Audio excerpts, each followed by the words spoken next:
So first and foremost Telangana వచ్చి ఆంధ్రప్రదేశ్ తెలంగాణ విడిపోయి కూడా 10 ఏళ్ళు దాటిపోయింది. ప్రభుత్వాలు మారుతున్నాయి, అభివృద్ధి మారుతోంది, రకరకాల అక్కడ ఉన్నటువంటి అన్ని రకాలుగా మారిపోతున్నాయి.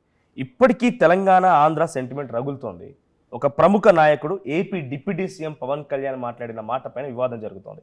ఒకసారి మనం పవన్ కళ్యాణ్ ఏం మాట్లాడారు చూద్దాం సార్, ఎందుకంటే చాలా మంది అనుమానం ఉంది కాబట్టి. పీసీఆర్ పవన్ కళ్యాణ్ ఏం మాట్లాడారు ప్లే చేయండి.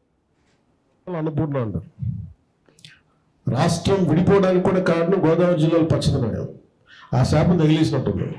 ఈరోజు గోదావరి జిల్లాలో మొత్తం కొబ్బరి చెట్లతోటి తెలంగాణ నాయకులంతా అంటారు కొబ్బరి చెట్లతో చాలా ఆనందంగా ఉంటుంది, మీరు ఉంటుందని పచ్చదనంతో చాలా బాగుంటుందండి. ఈరోజు కొబ్బరి చెట్లు ముండలు కూడా లేవు, అంత దిష్టి తగిలింది.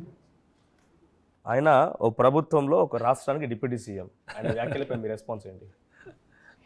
ఇది సిల్లీగా ఉంది. వాస్తవానికి పవన్ కళ్యాణ్ గతంలో ఏదో చోకి డ్రెస్ వేసుకున్నాడు, ఆయన ఒక ప్యాషన్గా ట్రై చేశాడు, లెఫ్ట్ చెప్పుకున్నాడు, మంచిది. ఆ తర్వాత మళ్ళీ రాజకీయ నాయకుడు అయ్యాడు, రాజకీయ నాయకుడిగా మంత్రి అయ్యాడు. తర్వాత సనాతన ధర్మాన్ని పుచ్చుకొని సావర్కర్ సేవ చేస్తున్నాడు.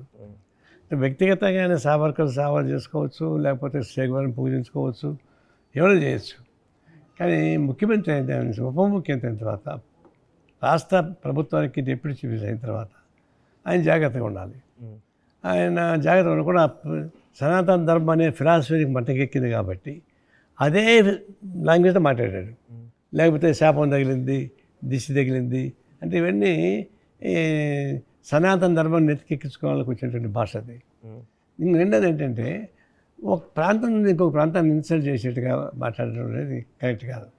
సో ఒకప్పుడు సమైక్యరాష్ట్రం కూడా మాట వాస్తవమే, అది ఇప్పుడు కాదు, 1956 నుంచి కూడా సమస్య ఉంది. చివరి అది పెరిగింది. సరే మా రాష్ట్రం మాకు కావాలని కోరుకున్నారు, రాష్ట్రం విడిపోయింది, ఎవరు బతుకోడు బతుకుంటున్నారు.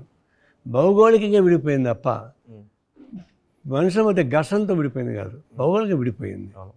దానిలో సెంటిమెంట్స్ ఉండాల్సిన పనిలే.